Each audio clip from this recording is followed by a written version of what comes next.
Caleb, if I miss somebody along the way, just let them in. We're public now. Something. Rosado.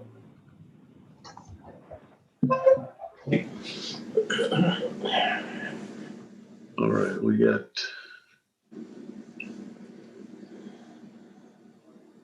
All right, everybody's here. Okay, let's call the meeting to order. I'd like to welcome our two newest members, Michael Mack and Angie Nelson Deitch. And also reiterate our thanks to Pat Kowalski and John Sheets for the service they provided the last couple of years. All right, roll call. With that being said, let's let the record reflect that all commissioners are present. And now we'll go to election of officers. Skylar.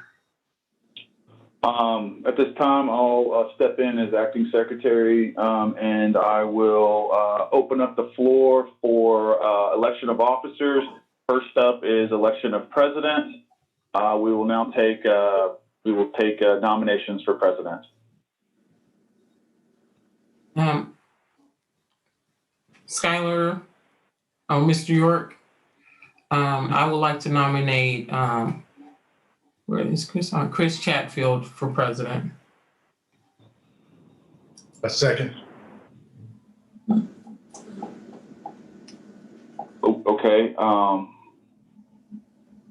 Okay. Do I take any other nominations? I think the second's been half. Okay. I guess I'll take the vote. Correct, Alan? Well, the first thing, Chris needs to express whether he wants to accept it or not. Yeah, Chris, do you want to serve as president? I would accept. Okay. I'll entertain a vote.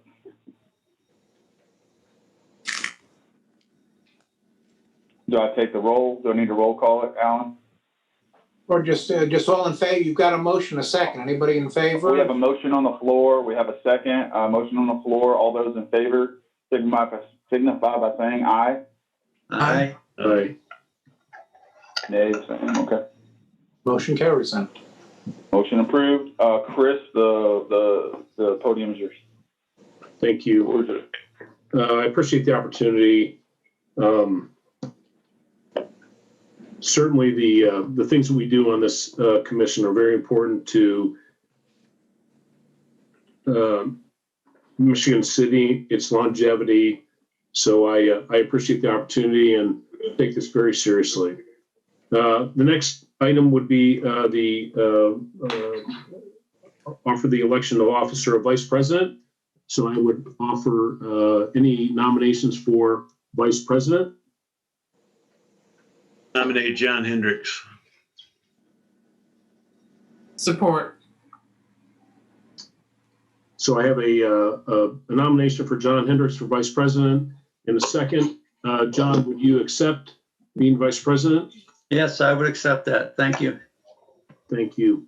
I would ask for acknowledgement, all in favor of John Hendricks being vice president of the Redevelopment Commission for 2021. Aye.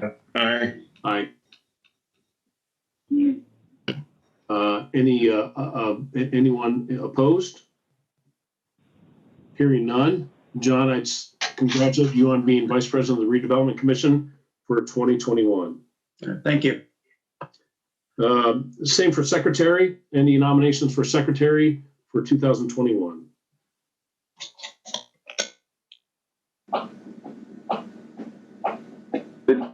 Did I hear a nomination? I'm sorry. I thought I heard something. What is required? Good question. So the secretary at our meetings signs off on our payrolls, our basically more of approval process, more of an administrative role. They do not take them, they don't produce the minutes or anything like that. Is that what you were getting? Yes. Okay. Sure. Alan, correct me if I missed something. No, you're right on that. Basically, Angie, what they do is they They attest to all the executive sessions. They sign off on or attest to all the claims, serve as vice president in the absence of the president, those kind of things. But no note-taking is required. Okay. Well, I'm open to a nomination since there's no minutes to be taken.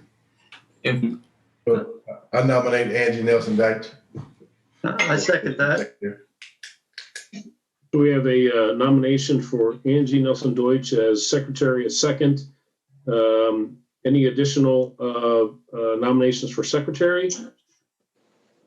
Hearing none, I'd ask for a vote for secretary for Angie Nelson Deutsch for 2021 Redevelopment Commission. All in favor? I, Aye. Any opposed? Angie, thank you for your service. Acting Secretary, Skylar. Yeah. No. I'm the acting in the when it comes to the new elections. And I step in.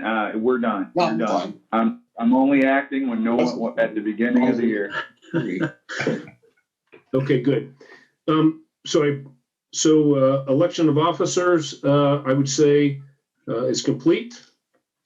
For this evening.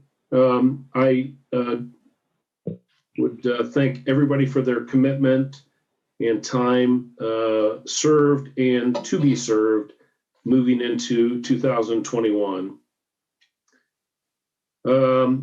Next item on the agenda is the approval of minutes 12/14/20, executive session and regular meeting.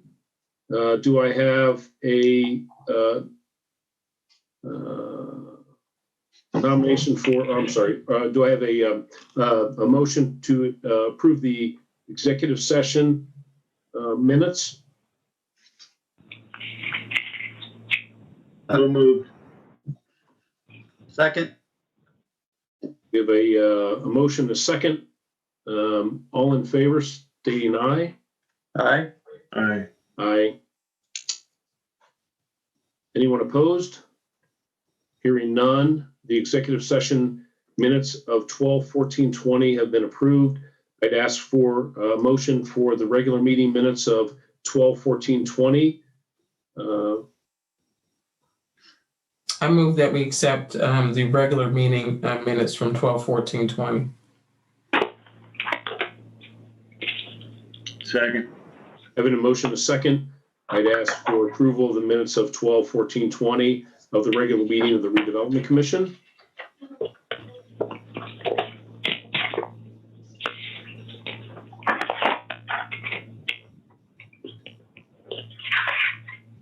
Everybody in favor? Aye. Aye. Aye. I'm sorry. That was my fault. Anybody opposed? Signify stating. Okay, the regular meeting minutes of 12/14/20 have been approved. Item number 5, approval of claims for January 2021. Skylar? Yeah, I'll read our claims for this month. Thank you. Give me just a second. This is the claims docket for January 11th of 2020, or actually 2021, sorry. December 2020 claims, we have CBD reimbursed. We have payroll for December 2020. That's CBD reimbursables, staff and commissioners. We have redevelopment operating fund, City of Michigan City for 2021 accounting services fee. Downtown Idea Exchange, which is an annual subscription renewal. We have Alan Cyranek for the monthly retainer of December of 2020. Great American Financial for copier fees, November and December of 2020. Van Ostel and Ferrier for recorder batteries and an AC adapter. That's for our recording of these minutes. And we have Van Oster and Ferrier for annual contract for WinScribe transcription program for 12/4/20 through 12/3/21. Out of our North Tip Fund, we have American Structure Point for engineering fees for US 12 over Trail Creek, for the US 12 bridge over 12 Creek, or over Trail Creek. We have August Mack for professional services for 2020 investigations from 9/21/20 to 11/1/20. Beam, Longest, and Neff for professional services for the 11th Street Station Block acquisition from 10/26/20 to 11/29/20. We have Butler, Fairmont, and Seifert for professional services for Singing Sands Trail Phase 2 right-of-way from 10/1/19 to 11/30/20. Butler, Fairmont, Seifert for professional services Singing Trails Phase 2 design 11/1/20 through 11/30/20. We have Department of Waterworks for utilities at 1215 East 2nd Street from 10/29/20 to 11/25/20. We have NDOT for Singing Sands Phase 2 change orders 1 through 7. We have the Neighborhood Capital Institute for professional services contract extension, transition services 11/12/20 through 12/11/20. We have Saranac Law Offices for legal services to the North TIF, December of 2020, and we have a tenant relocation in the station block, and I'll talk a little bit more about that in my director's report. We have the Ohio Street. We have a 2018 Ohio Street bond, U.S. Bank requisition 36 for reimbursement of sanitary district, Village Road, South Wind, Storm Sewer project. This is the final pay. We have the 2019 double track bond. This is U.S. Bank 6, required 6. Baker Tilly professional services arbitrage rebate. We also have the 1999 GAF bond for U.S. Bank and the balance of debt services payment. This is the final. Thank you. I would ask We approve the claims. What's that? Move we approve the claims. Do I have a second? Second. All in favor, stating my aye. Aye. Aye. Same for not approving. Hearing none, I'd approve the financial report, the claims for January. Next, approval of financial report, 11/30/2020. Skylar? This is typically just approved. I don't really read these, Right. If you will. That's fine. Nope, I'm sorry. Oh, you're fine. You're fine. But So you I do would need just look- approval, right? Yes, we need approval. All right, I move that we approve the financial report for 11/30/2020. Do I have a second? I'll second that. All in favor? Aye. Stating that we had all ayes. The approval of the financial report 11/30/20 has been approved. Oh, wait a second. I usually do your balance sheet. That's what I do. Mhm. Sorry. Yeah. You I'm do. so sorry. That's all right. Before we go in, so let me read No. the department MC balance sheet for 11/30/2020. This is the MC Department of Redevelopment balance sheet for 11/30/2020, which is our most recent one. This is cash in the operating account. We have $84,479.92. In the Southside TIF account, we have $5,583,771.64. The Southside TIF debt revenue or reserve account, the Southside TIF debt reserve account, we have $336,167.37. The Southside TIF capital account, we have $17,274.92. The North End TIF account, we have $3,756,733.66. The Wabash Streetscape Construction account, we have $122,104.02. The Wabash Streetscape Debt Reserve, we have $215,898.26. Northeast TIF account, we have $390,836 In our loans receivable, a loan to the East Side TIF from operating account, we have $21,028.49. Our county business loan fund, we have $133,333.00 for total assets of $10,661,628.10. Garrett, thank you. Sorry about that. Sorry for the confusion. No, that's okay. So I guess I would, maybe we could amend our approval to the 11/30 financial report to include the report of the balance sheet for 11/30/20. Yes. Yes. Yes. All in favor, stating by aye. Aye. Aye. Thank you. The 11/30/20 financial report is approved. Station block update, number 7. Real quickly, as you recall from our last meeting, that we kind of had a urgency curveball thrown at us by Nick D in terms of, which is a good curveball, but it just forced us to do things a lot quicker than we had originally planned. I have had conversations with all the property owners on the station block. All of filings for eminent domain have been filed in December. Service has been perfected on all the property owners, all of that occurring no later than last Thursday, which was January 7th. By rules of procedure, they have 23 days in which to provide an answer, which would take us to February 1st. And a court date has been set for one of the property owners for January 27th, which is not enough time, so that'll end up being continued. The other court date was set for February 22nd on all the other property owners.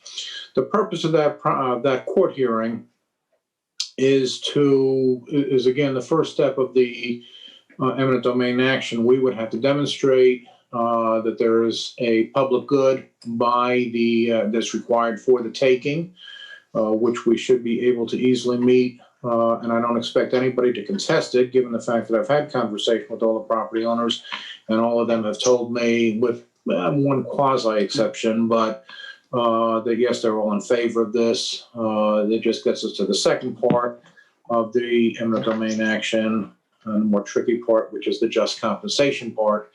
And obviously, that we proceed to this, they have not agreed with the initial offer made by Beam Longus and Neff as to the appraised value of the property. So my hope is between now and as quickly as possible, actually, that we will get an agreed order from all the property owners as to that they have no objection to our taking of the property. They have objection to the just compensation, and by law, the court needs to appoint three appraisers to do 3 separate appraisals of each property, and then report that back to the court, and then we actually begin that process. The hope would be that, again, even during that process, we can reach some kind of an agreement as to the purchase price. Finally, just in more detail, 3 of the property owners that I've talked to, all of which have indicated to me they will be getting their attorney and having their attorney contact me. A property owner for one of the property owners for 2 of the parcels, I've already talked to his attorney, and I've submitted to him a proposed agreed order as required by statute, which he's looking at, and hopefully will get back to me and we can file that sometime this week. So moving ahead with those, everything seems to be friendly at this point. Just a lot of I don't want to say misunderstanding. A lot of things when you're this is a new process to a lot of people, and for the station block owners, and I think once their attorneys get involved, they can certainly explain that to them in a manner. Well, they're going to be much more receiving of, because it's their attorney and not me. So, but even since said that, the conversations I've had with them have been very positive and very friendly. So I think we're in good shape on that. I might add, I spoke about in our claims that we have paid out 1 tenant relocation to date. it's not a big payout, but I mean, it was about $2,300 that was paid out for relocation of a tenant. So we are, even though we are going through this process, we are paying out and making sure that we're following the federal relocation laws and following, making sure that we're treating our tenants and getting them paid out and making sure that they can move forward with their life after that point. So just thought I would mention that publicly. I appreciate that. I think it's important that we recognize that there will be some folks that would be displaced. And so based on our responsibility, it's important that we recognize that we're taking care of that we're not putting people out on the street. So thank you. Correct. Any comments from the board? I just asked the question with respect to the station block update. Or from the commission, I'm sorry. Okay, hearing none, we'll go to the next item, 100 Washington Street project. Skylar, please. Yeah, and if there's others that would like to expand on this. So tonight with us, we have Mr. Ernest Rosado. He's the developer on this project. This project's been talked about. I don't want to steal any thunder or anything like that. I'm just going to kind of give us a synopsis here. This project's been talked about and been proposed to us probably over a year ago. We've been working with it that long. Mr. Rosado approached the commission. We've had some executive sessions about it, and tonight's going to be the first public presentation, probably one of many that we'll have from this point forward. But I'm going to hand it over to Mr. Rosado, and bear with us for just a minute because I think I'm going to try to share a screen with him. Is that what we're doing, Ernest? Skylar, if you want to do that, that's fine. I was just going to go ahead. I also have my, presentation up. It's neither here to, I just want to make sure that the members of the commission, have the ability to reference it. Okay. I will, depending on whether everybody has the ability to do that, I will refer to it, but I can also do this without reference if you choose. Okay. So I don't. Probably the question would be is if you share it, do then I have the ability to page through it, or do I need to ask you to do so? I think you'll be able to page through it. Okay. I share it. Yep. Okay. So let me see if I can. Bear with me now. Caleb, if you're on, I might need some help. Okay. I don't know. Caleb, I'm going to hand it off to you and let you do the sharing with Ernest. Do you see him on there? Can you make that happen? Is that possible? He should be allowed to if he clicks on the share screen button on the bottom. Yeah, click on your share. There you go, Ernest. Yep. There we go. Okay. I think just to check, everyone can see that I'm kind of scrolling through this presentation. Is everybody able to see that? Yep. Yes, thank you. Yeah. Okay. To start off, again, my name is Ernest Rosado. I'm here also on the phone as my partner, William Sullivan. And thank you all for the time, number one. Number two, we're kind of here just for two reasons. Number one, to give you an overview for those of us for those who have never spoken to, give you an overview of kind of what our plan would be for the site. And then the second part of it is to make the formal tax increment financing request in order to, to supply some equity capital to the property. So the site is a little more than an acre, very roughly a little more than an acre, located at 100 Washington Street. Currently, the old train station, which is being operated as a Arcadia Cafe is on the site.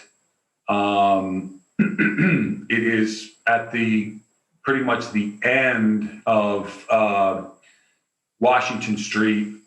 What we're proposing is a mixed-use property. It would be 6 stories high. The first story would be a parking deck with 5 residential stories above. 55 2- and 3-bedroom units, and approximately 2,000 square foot of retail restaurant space that we would desire to incorporate into predominantly outdoor space. At the end of what we're also proposing to do, which is to, if you'll see here in where my cursor is to, instead of having this kind of nebulous end to Washington Street, actually make a turnaround and incorporate that into the Amtrak area here, so that because of COVID, we did not lay out kind of on this site plan where the restaurant would be, but we are contemplating that it would be in this area right here. Number one, to incorporate kind of the public area over here of the Amtrak, to incorporate this area here with the turnaround. And we, again, would look at it as very minimal 2,000 square feet of indoor space, but for the most part to be, kind of an outdoor area where my cursor is right now. Again, this would be the elevation looking at the building from the water. As you can see, every single unit would have lake views. The 3 bedrooms are on the 2 ends with the 2 bedrooms in between. This would be the city view.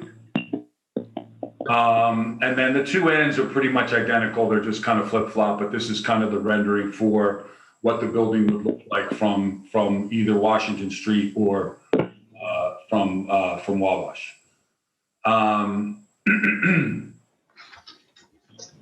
Again, we're contemplating, this would be just kind of the unit layout. You'll see the 3s on the sides, the 2s in between.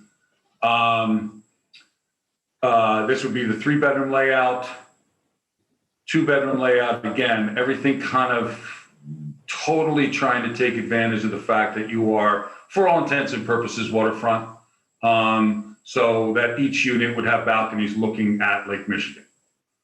We're contemplating 10 3-bedrooms and 45 2-bedrooms at the price points of excuse me, anywhere between roughly 400,000 to 450 for the 2 bedrooms and roughly 500 to 550, excuse me, for the 3 bedrooms. The project will be roughly $20 million, including soft costs. And I also included here for your reference, and we'll get to this in a second, but I did reference kind of a calculation of the magnitude of the TIF financing. As I mentioned before, we are requesting tax increment financing, but to be clear, that is going to be developer-based bonds, so that what we're really looking for the city is just to pledge the tax increment for these condominium units. And it would be our responsibility if we chose to place those bonds privately or to hold them for our own account. So there would be no burden on the city with respect to credit rating or liability with respect to cash flow. It would be a simple pledge on a pass-through basis of the residential real estate taxes for the property and the property only.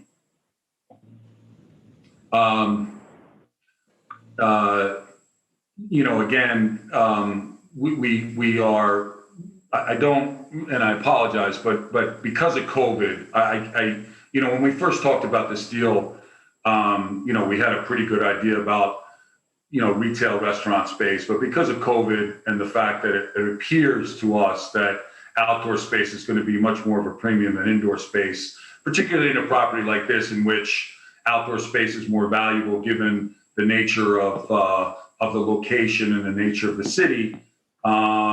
We did not lay that out on the site plan, but it is our intention to roughly 2,000 feet of what would be a restaurant space that would be dominated by, you know, I envision a lot of umbrellas outside at the on ahead of Washington Street, which our plans are approved, you know, would be a turnaround. So we think it's a little, you know, it would be a nice addition, if you will, or additions of right. So you'd have the train station there, and you'd have some, you know, you'd have some restaurant space and outdoor space for folks using the train or visiting Michigan City, as well as the residents.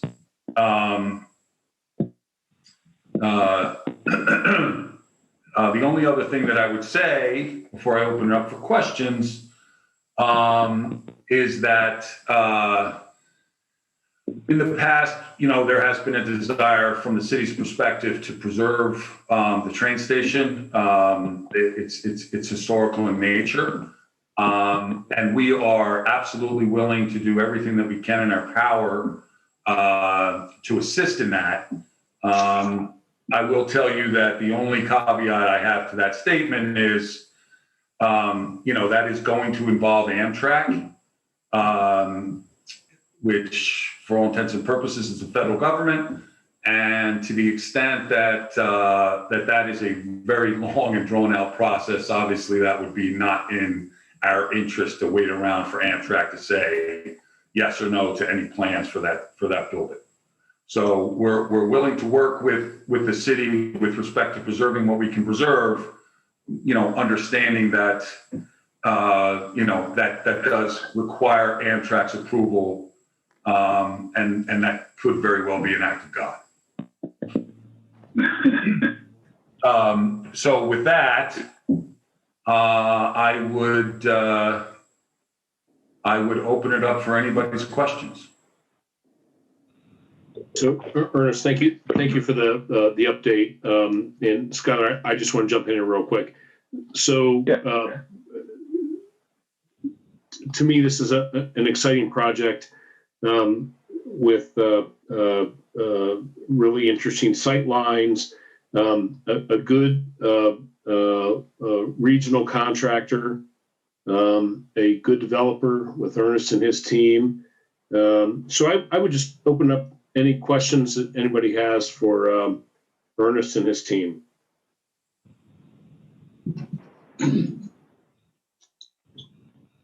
Would you be amenable to listening to some suggestions about the facade on the south side?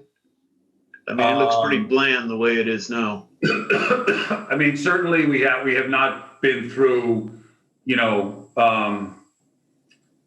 any approval process with respect to what the building physically looks like. These are preliminary renderings. They're certainly not construction drawings.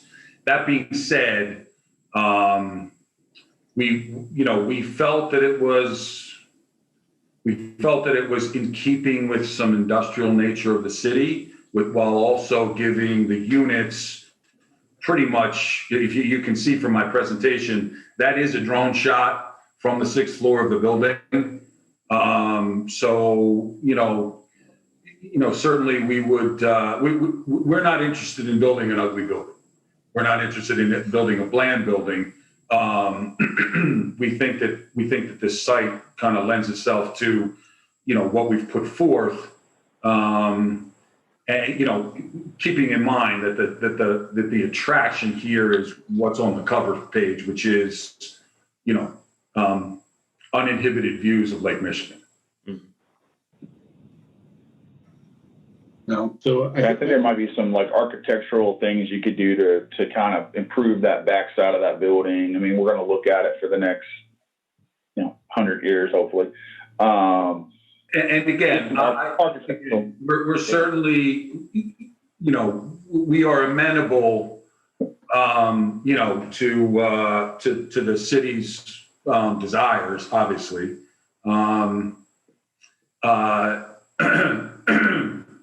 Understanding that there are costs to things, so we certainly would listen to suggestions with respect to the local members of the community to say, I think that thing looks like an eyesore. Yeah. And certainly Chester has, they're in this marketplace, they understand it.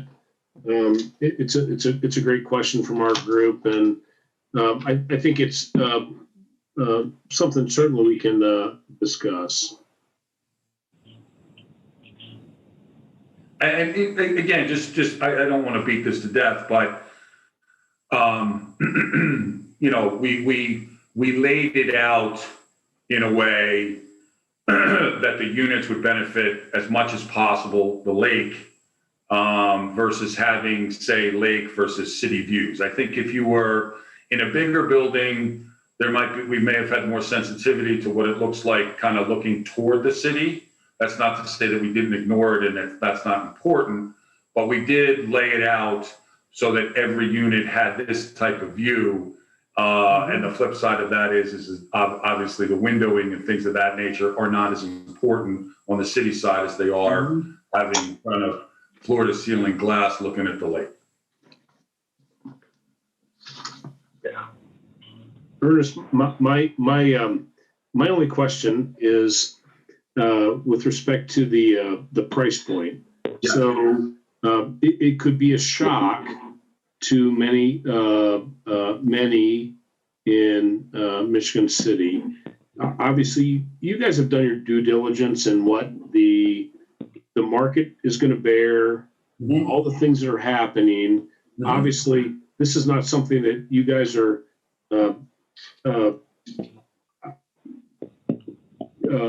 I guess what I'd say is you're not looking at this as being we're going to throw the money in the wind and we're going to see whether we can this will stick. You've done the due diligence, you've done the work, you've seen what the double track and the progression of what's happening in Michigan City. So you didn't just drive your car to Michigan City and say, hey, this is going to be a great opportunity. There's some work that you've done, and you spent a lot of money to do this, to get to us. So we've been I personally, my partner Bill Sullivan's been working on this slightly longer than I have. I got involved in the summer of last year.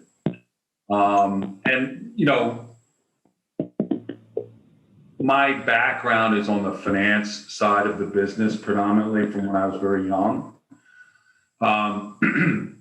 So, I don't tend to look at things and say, if we get this number, it works. I usually take the opposite, which is this is a $20 million project. It does the market support it? There's a couple things that I think, and again, those price points were developed pre-COVID, and we have not changed them because we don't think it's necessary. But we think that actually it's quite a value proposition given the alternative in Michigan City and also in neighboring New Buffalo. We don't have any desire to kind of create a new price point in Michigan City. We did a lot of due diligence on what's available from the single family side, because for all intents and purposes, that is who you're going to compete with. And, certainly Michigan City proper, you might look at this and say, well, that's hardly affordable. My opinion is that, again, looking at what you would be buying and what you would be looking at on a day-to-day basis, I don't think you can touch that view for that at that price point. So while everyone cannot afford, lakefront property, it would be my opinion that this is what would be considered affordable lakefront property. We're not building 300 units, we're building 55, right? We've had discussions, people have asked us before, why not more units? The fact of the matter is that, I feel more comfortable at this lower number. I also think that, should there be a tremendous market for this, you should leave some room behind you in case somebody wants to build, a little bit higher than you. But the fact of the matter is I look at this, and again, maybe I have a little bit. So part of my handicap not being in Michigan City prior to August of last year is that I don't know the market. However, one of the advantages is, I get to look at this and I get to say, wow, I can have waterfront walkability score through the roof for what I would consider to be a reasonable number, given the fact that you are literally on the water. No. No. So that's kind of the justification from it. Hopefully that answers the question, is that there's been a lot of thought about, hey, we can build it for $20 million, and if we sell it at that number, we'll be fine. That's not the way that we approach the business. Thank you. I appreciate that, because it's important for us to understand that the outlook and the trajectory of Michigan City is changing, and that the ability for us to have some middle to or medium to high level housing opportunities are important, and this offers a great amenity to what's going on downtown and all these other things. So I appreciate that. I would also just, Chris, one last thing. I mean, I don't want to diminish the fact that you're at the Amtrak station. Yes, sir. Right. So while there's no developer that's going to say that his project is completely self-contained to the city that he's in, the fact of the matter is that Michigan City is very, very accessible, particularly this property being very, very accessible in Indiana versus Michigan, on the water. I have a question for you. So for the public piece of it, where with the restaurant or the retail space, is that something that will be? I know you said that this design isn't final. Is that going to be on ground level, or is that going to be a restaurant on top, or what? So when I personally originally got involved in this transaction, there was thought of restaurant above, and that's just that's more difficult. So we're proposing that it would be ground level. There's some problems for having public type of space in a condominium at the top. Mm-hmm. That automatically requires me to have another elevator. It automatically has me, other ingress and egress in emergency situations. And it also, the outdoor space nature of it is relatively constrained. In this instance, the outdoor space is not expensive, obviously. It's just a matter of kind of mapping it out, making sure everybody's okay with it. So it is contemplated to be on the ground. I think that fits better if it were to. One of the things that I, kind of was concerned about is that if it's above a condominium complex that's a private property and it's a separate elevator, there's some, exclusivity to it, whether it's real or not. I think if you have ground floor, right next to the train station at the end of a cul-de-sac, it connotes a much more public space. It It connotes much more affordability, if you will, because we do not have any intention, of trying to create some white glove, white tablecloth type of fine dining establishment. This is going to be a space that's dominated by being outside. And I don't think it would be significantly different than what is already there, like from a restaurant perspective. And then my other question, and I was trying to look at the rendering that you had with the direction of Lake Michigan and that roundabout. Mm-hmm. It's a little confusing, but the parking garage piece of it. So the way that it's laid out right now is the entrance to the parking garage would be on the opposite side from the cul-de-sac, and there would just be the exit from the parking garage to the cul-de-sac, and then you'd have the smaller kind of transient ingress and egress to the front door of the property. But we wouldn't anticipate. We anticipate the way that it's drawn out, that residents would enter on the other side of the property, on the Washington Street side. The west side of the property. Correct. And the exit's on the east side. Correct.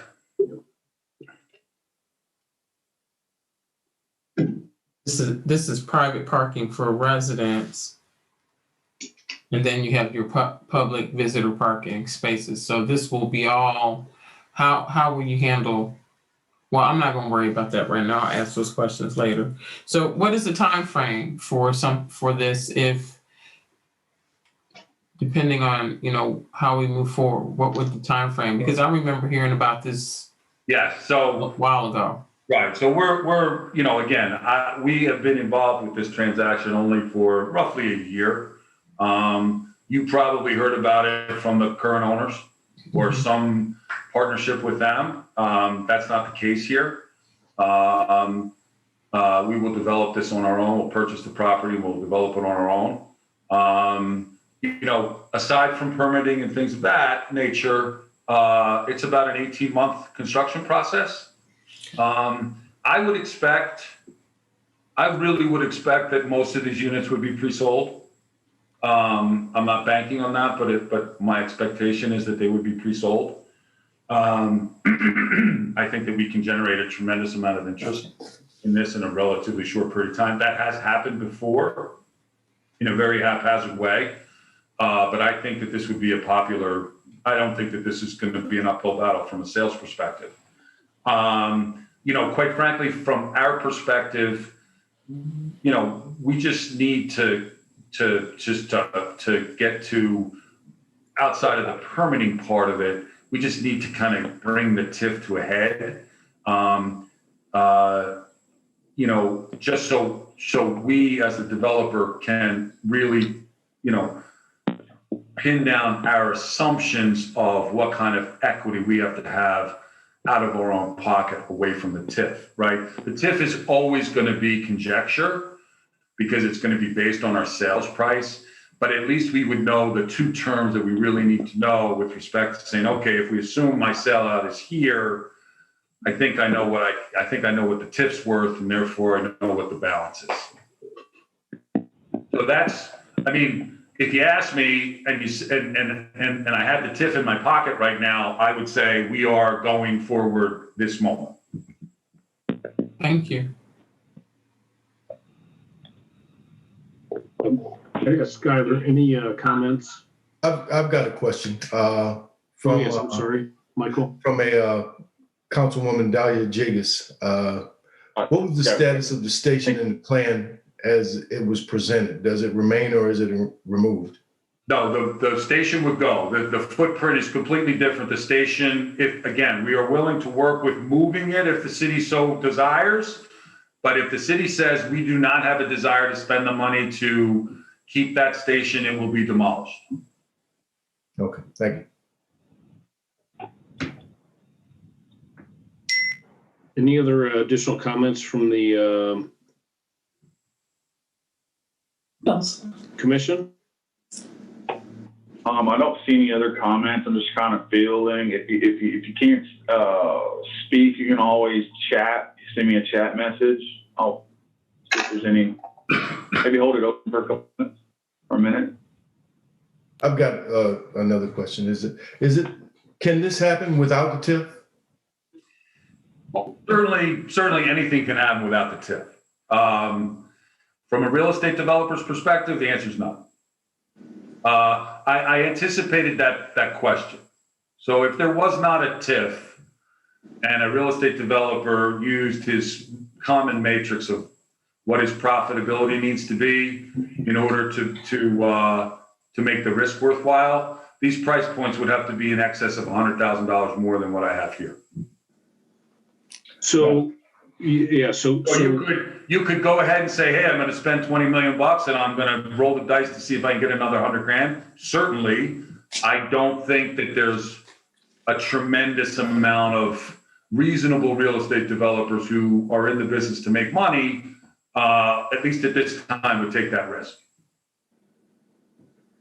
It would not be going larger wouldn't mitigate that risk? It's funny, we looked at that. And once you go above us, you're at a different, engineering. We've done soil studies to be happy with this construction cost.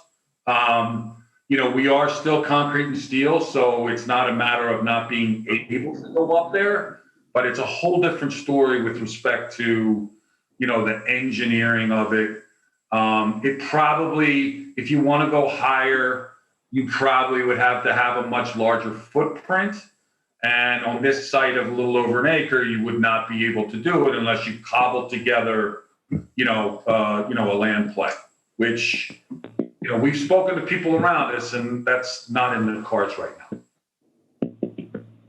I think parking becomes an issue at that point too. The more you add, more parking, etc. Right. Because as you go, look, if I have that footprint and I double the units, I don't have a parking space for everybody.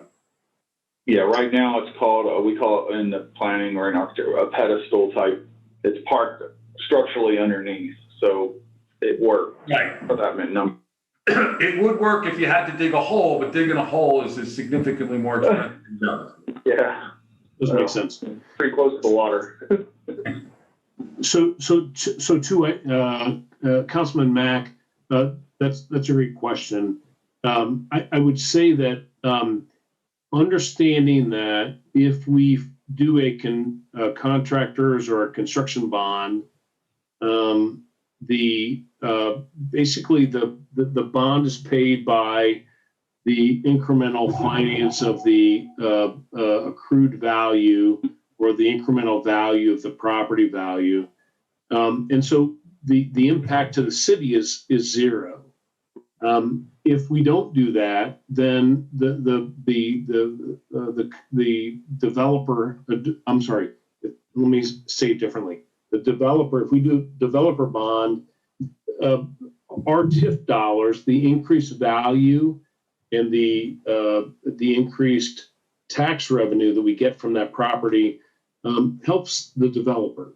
If we don't do that, then the developer has to figure out how they can really generate the revenue to pay their note, private or equity financing. So I find this methodology or this method of development very attractive because it costs us nothing other than the fact that at some point in time, the tax revenue will come back to the city after the bond has been paid. And this is not a city bond or any bond that the city is involved in, it's the developer. So we can have offsite comments or conversations about it, but this is very attractive to me. And I think Ernest and his team have done a great job. So yeah, if I may, I mean, you're really just monetizing the attractiveness of Michigan City. Yes, sir. That's the easiest way to look at it, right? Thank you.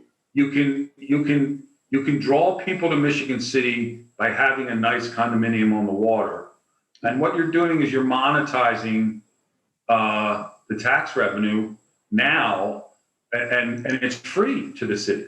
There is no obligation to the city other than a pledge to pass the real estate taxes through. Yes, sir. Whatever they may be. The level of the real estate taxes are our risk. Where we sell them, which is gonna show what the level of those real estate, that bond stream. That's all our risk. We're still taking the risk of selling the units. We're taking construction risk. We're not asking of the city anything more than, let us benefit from what we build. Yes, sir. You need the entire amount of the increment? I'm always going to ask for the entire amount. Yeah. We are real estate developers, so the easy answer is no, but we need a big chunk of it. Right. Well, I think the taxpayers of Michigan City deserve some portion of it just for. I agree. Okay. Agreed. And I don't have any, just because I asked for all of it, doesn't mean we have any assumption that we'll get it. But the flip side of that is that the taxpayers of Michigan City are going to be as long as Michigan City exists, the town of Michigan City is going to benefit from this project. So we would give up a piece of this, but a majority piece, but we'd still get some back to the TIF, and this is typical in developer financing. So you'd get what you're already getting. Yeah, that's right. So right, but we get a return on our investment immediately instead of having to wait 20 years. Yeah, we would see some type of return immediately. I think is what Ken, rather than waiting. You're right, waiting or no development period, which I think is more palatable to the citizenship. Yeah. So what I'd like to do right now is a little bit contrary to the agenda. I think there's some folks that have asked questions. Skylar, could you help me with that? And we could get those questions to the forefront for Ernest, and we can let he and his partner go. As of right now, Chris, the only question I had was from Dahlia. If there are others, Mr. Mack, Councilman Mack asked that question. I believe we have an answer for it. Okay. I don't see anyone else. I don't see any hands raised unless Caleb, if you have something that I don't have, please I'd say now, just let me know, let us know. I don't see anything. I'm kind of scrolling down. Yeah, okay. I don't see anything else. Okay, so hearing none, Ernest, I truly appreciate the time. I know it's 7 o'clock. A very important football game coming on very soon. It may not mean much to you, but I'm sure it does to me. I'm sure there's plenty of folks who it means a lot. Yeah. So, and Bill, guys. oh boy. So Bill, we appreciate you being on here as well. Thank you. We will be back in touch very soon. Okay. Thank you, guys. Have a nice night. Thank you very much. And we also appreciate it. Thanks so much. Thank you. Bye-bye. Next on the agenda is the legal counsel report. Chris, can I interrupt you for a second? Yes, sir. Just to kind of go through a brief, very general overview of how this would work in terms of, and I guess what I'm looking for tonight from and I kind of got it, but just to beat a dead horse and make sure it's obvious on it. But the funding mechanism that we're talking about is called an economic development revenue bond. Yes. And how that works is basically the first step is we need to enter into a development agreement with Ernest and his folks. And that would include both the description of the project as well as the percentage that was kind of raised earlier in discussion as it relates to the TIF revenues. It can be 50%, it can be 100%, it can be anywhere in between that. We have done them before for 90%. And when we talk about that, what that means is that whatever increment is generated by this project, if we say, for example, 75%, 75% of that money would then go to the developer to pay off his obligation on the bond. 25% would be retained by the Redevelopment Commission to be using for other projects in that North TIF. But when we talk about a bond itself, I mean, there's some of the things that were said that I don't think there's any misunderstanding about. But I also want to make sure that, Angie and Michael, that you're understanding, this will come to you and it will also come to the rest of the city council, that there is a process that has to go through with this. And ultimately it results in the city council would be approving a bond for this development. But as Ernest said, and Chris, as you have said, there's absolutely no risk to the city for this bond. The way the economic development bond works is that the developer bears 100% of the cost, and the city, through whatever tax increment is generated, is giving him a percentage of that to assist him in retiring that bond. So if, for example, during the first year, no revenue, no TIF is generated, then he's getting zero money from the city, and he's responsible for 100% of that, of payment of that, of the obligation, the bond obligation. In contrast, if it generates enough such that it's sufficient to pay for, as well as in addition to, any minimum amount that's required by the bond, well, he can use all that too and apply it again towards the retirement of the bond. I just don't want any surprises later on down the road. I mean, this is a relatively complicated process that, relatively complicated, but clearly in an attention to detail that involves the Economic Development Commission, the Michigan City Redevelopment Commission, and ultimately will go to the city council. Much as any other bond would do, the difference again being the fact that the city is not having exposure to any kind of bond repayment, but rather the fact that the city is basically committing to any increment generated by the TIF will be applied based pursuant to what the project agreement is in that percentage. And that's the only commitment that the city is making. I have one question, and with you saying that, if that's okay. So are they using our bond rating though? Is that part of the deal that? Yes, that's where the city rating comes in. That's so where the attractiveness for a developer comes in. And yes, they're able to use the city's guarantee, if you will. Right. So my question is, with that being said, you said if nothing is generated, this is private property. So we have no risk if they default, do anything, nothing for us. That's correct. Okay. I just wanted it to be clear. Yep. Yeah. No, and that's what, and as Chris was saying before, that's what the beauty is of these kind of developments, is that it gives to the developer, yes, advantage to the city, the advantage that the city can provide or a municipality can provide, and it provides additional funding generated by the project itself.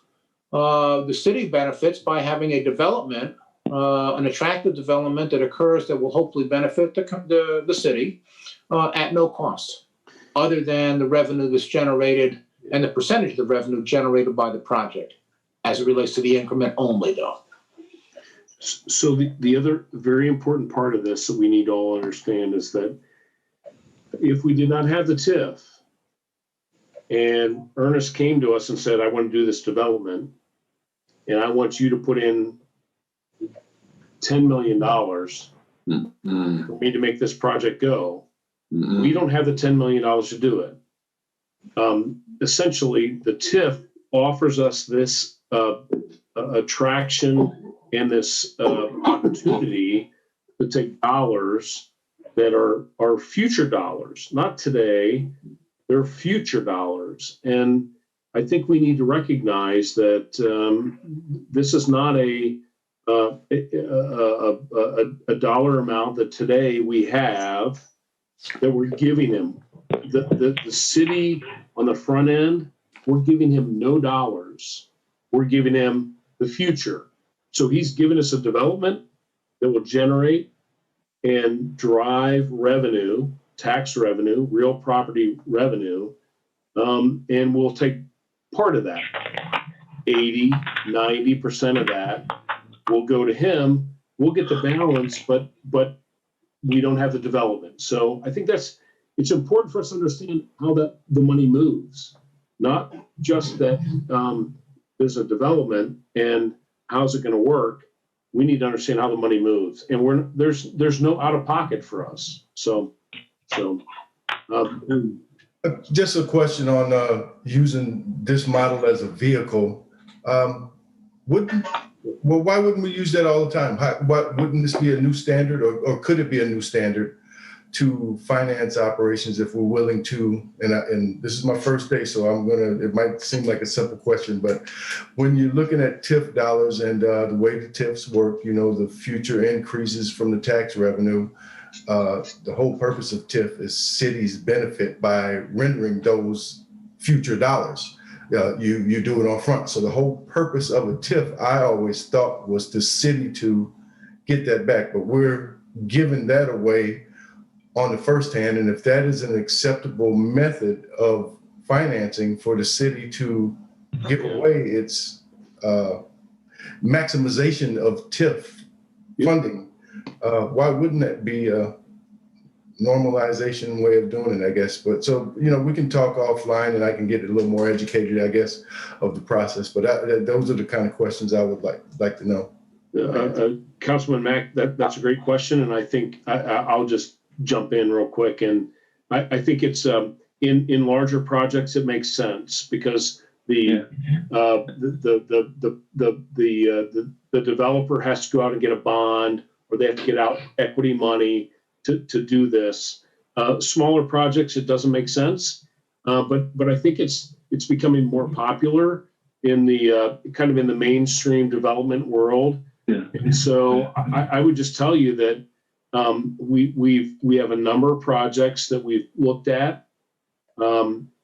Certainly, I guess I go back to what I said earlier, is that if you want to develop this project at XYZ address and do this big project, and the developer comes in and says, hey, for me to do this, I need money from the city.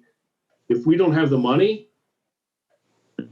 then we're not going to do the project. But if it's in the TIF and we can, with future incremental tax dollars, we can do it because it's going to pay for the project, why wouldn't we do it? Otherwise, it has to come out of the general fund. And then what you don't do is you don't do the project. So I guess my question there would be, if it blows up very much more profitably from a perspective of what the expectation is of value of TIF increases, we wouldn't be able to claw back some of that, if there was an expectation. I hope I'm making myself clear. No, I think, Michael, if I might, I think that's where it goes into the, Ernest alluded to him asking for 100%, and then Ken was mentioning, 80% is a standard, 90% is a standard. Therefore, we are getting some pass-through that is helping our increment grow our increment as well, so that we can continue to invest, say, in infrastructure projects or things that actually, the other things, so that we're not just giving up the 100% of that TIF. There is some pass-through with that, if you want to call it that. I don't want to call it a pass, but that's truly what it is, a pass-through of that fund. So we are keeping the 20% of whatever or 30% of whatever it's generating. I get that. Maximization, I guess. But over time, obviously, when we do these, this becomes a standard practice, hopefully that percentage is, coming down to 40, 50, 60, 40, coming down. So and we're picking the right projects that are actually going to. Just to give you an illustration on the handout that you got from Ernest Rosado, if you look on one of the I'm not sure where it is, but there's a page there that says percent of homestead sales. And you get to, he's figured this out as an annual pledge increment of 95%. I'm not saying these numbers are accurate. They may be accurate. They may be way off board. But that's, if you just look at that just as an illustration for the purpose of this discussion, basically what Michigan City is committing to, if we were to choose an increment at 95%, we're committing basically $7.5 million over the course of 25 years for this project, for the 25-year life of a bond, as opposed to $7.5 million today to get the same project. That's what the beauty is of an economic development revenue bond. Talked about the bonding today. And that's at 95%, and then obviously if it's 90%, it's going to be lower than that, 80%, whatever. So what I would say, kind of wrap this up, interesting project. I think we need to get to the next step. Certainly, the Redevelopment Commission members, as well as our attorney and Skylar, are willing to have discussions offline, and I'd like to get to the next item. Is there a consensus to go forth with this project then? Is that what I'm hearing? Yes. I think Okay, all right.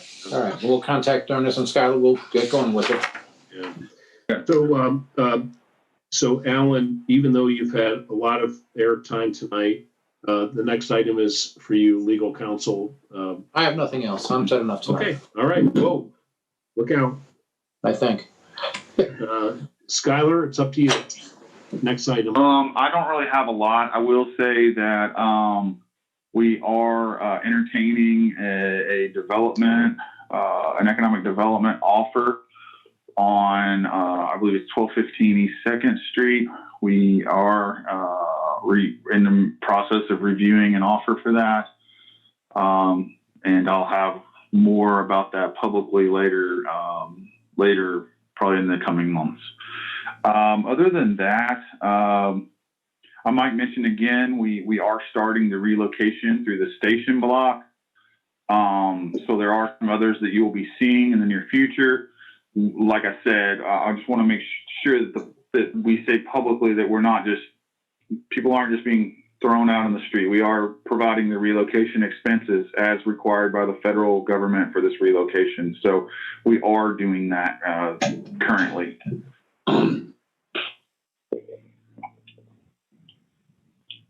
Chris, That's all that I have. Chris, I have one thing I do need to say real quickly. Just for the record, there was an executive session before this meeting. No items were discussed that were not permitted by the open door law. No decisions were made. No action was taken. Thank you. I go to public comment. Any public comment this evening? Yeah, President Chatfield, can you hear me? This is Don Perbolinski. Councilman, how are you tonight? Fine, how you doing? Congratulations on your presidency and Happy New Year to everybody. Happy New Year. Two things that I would like to discuss this evening, and I've already mentioned it to my two council colleagues that are on the Redevelopment Commission at the last council meeting that we had.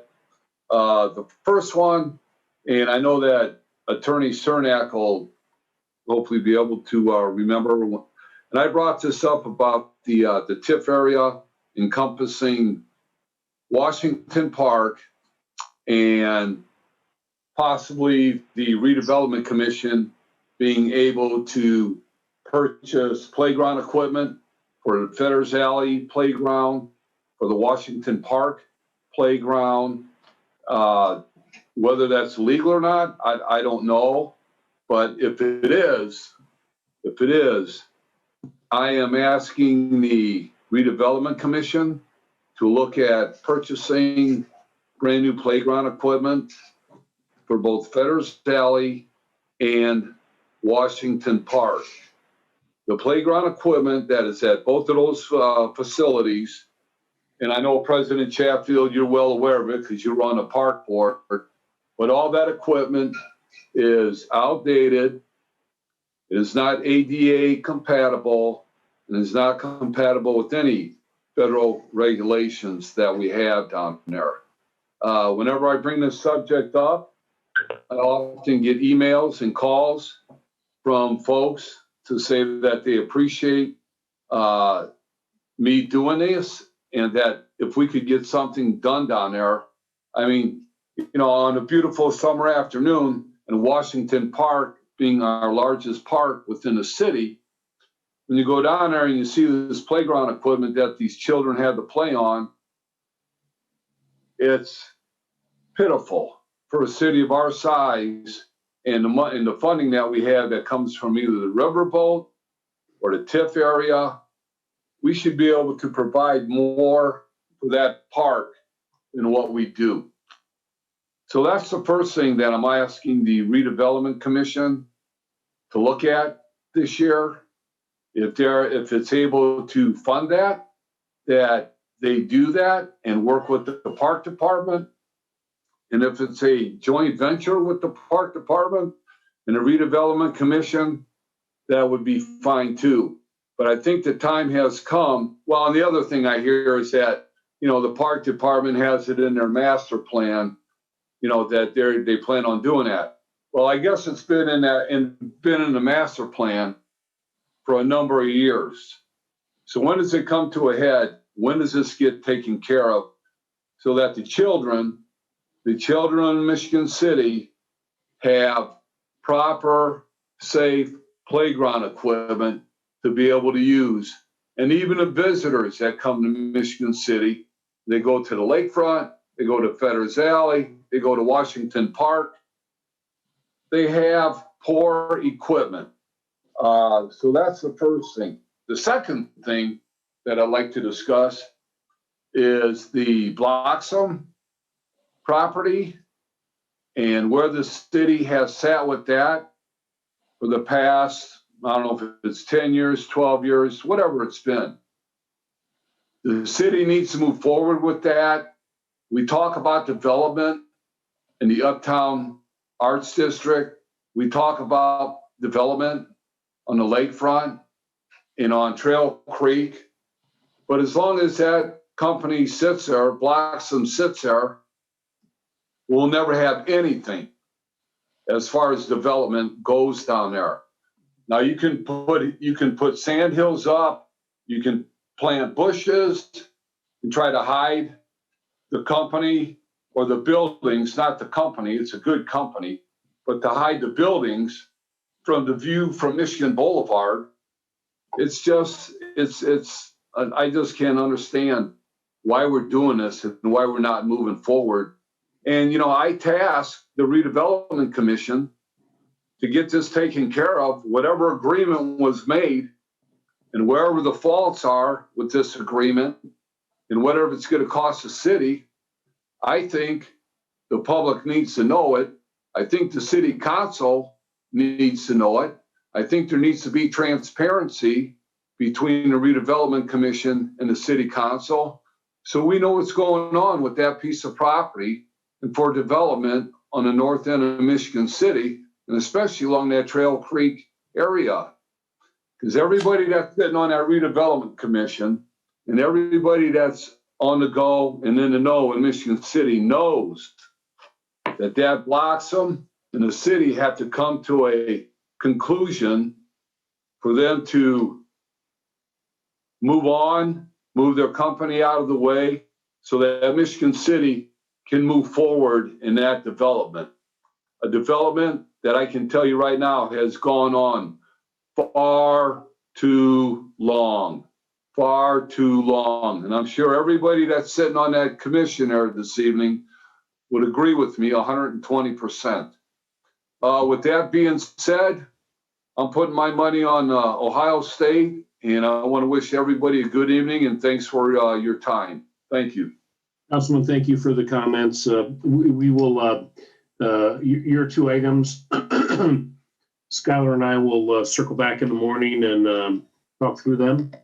And appreciate the commentary on the playground. It was in the master plan.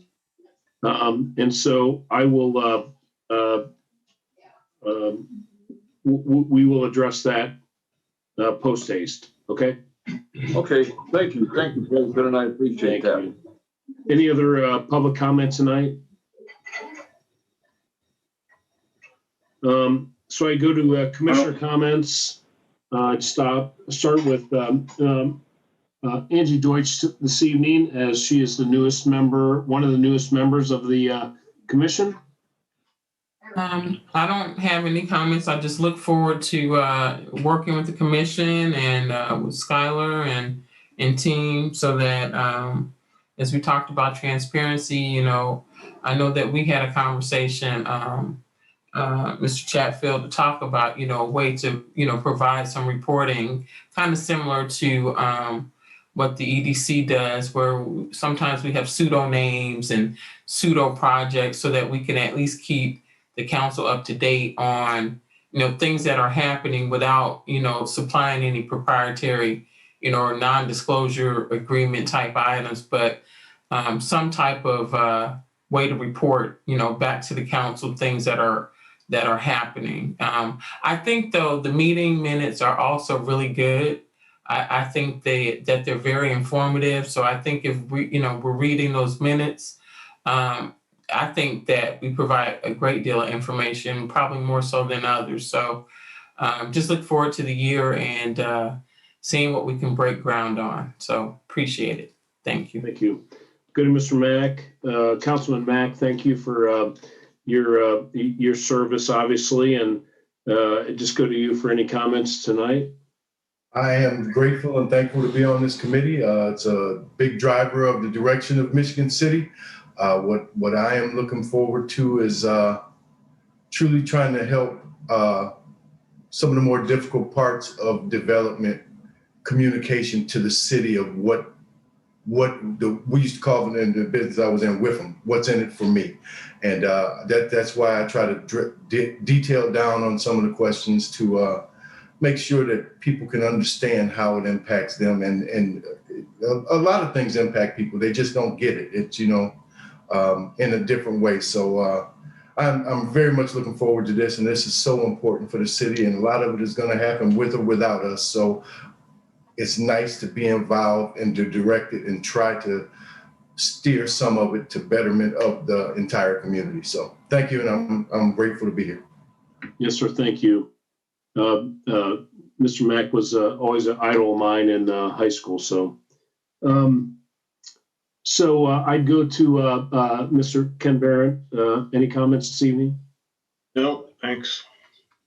John Hendricks, Mr. Hendricks. Yeah, I wanted to welcome Angie Deutsch and Michael Mack, the two newest members in the commission. Welcome aboard. And also I wanted to thank Ken Barrett for his service as president for 2020. Thanks for leading us through quite a year there. And I think we laid a lot of good groundwork. And I think we're looking forward to a good year to come. Yeah, thank you. So I just want to make 2 or 3 quick comments.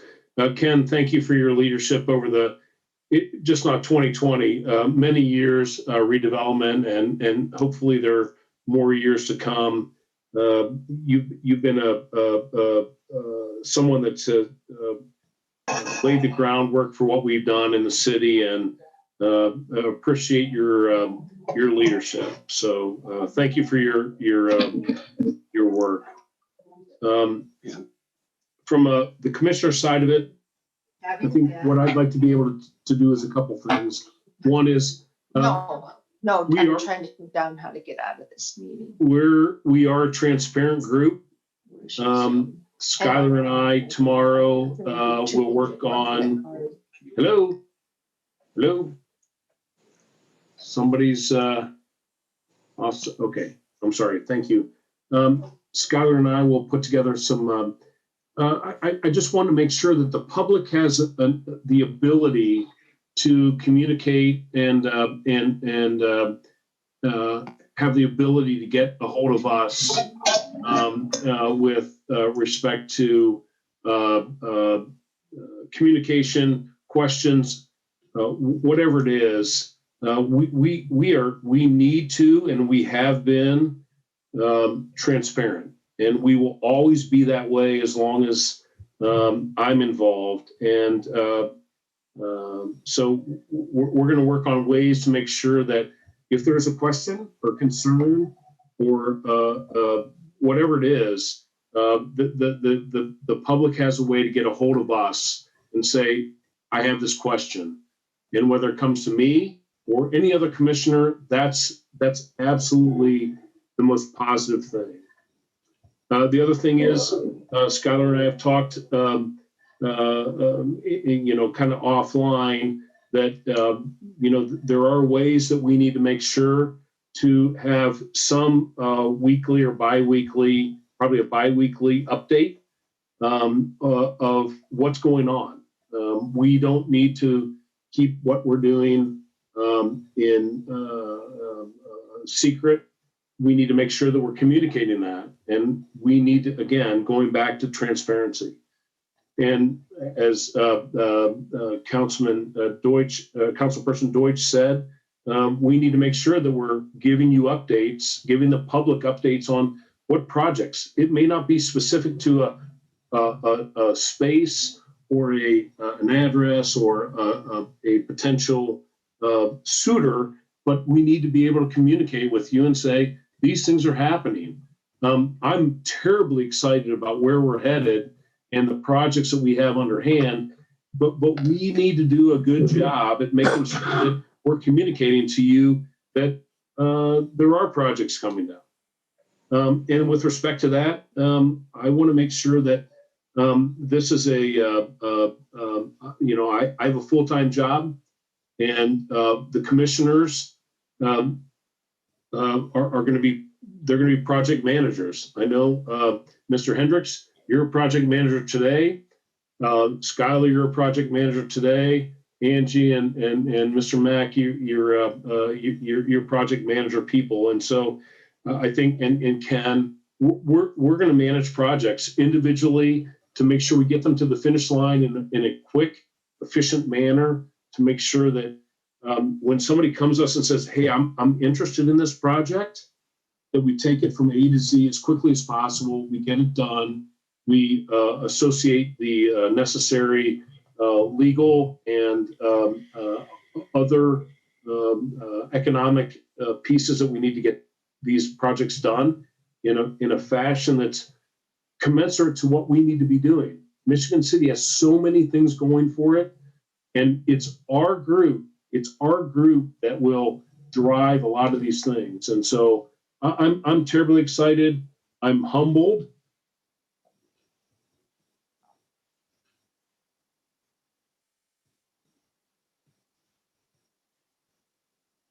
To be the president. So let me go back to my agenda. The next meeting date is February 8th of 2021. I would ask for a motion to adjourn tonight's meeting. So moved. Second. All in favor, aye? Aye. Aye. Thank you, everybody. Have a wonderful evening, and we will talk to you soon. Thank you. Thank you. Good evening.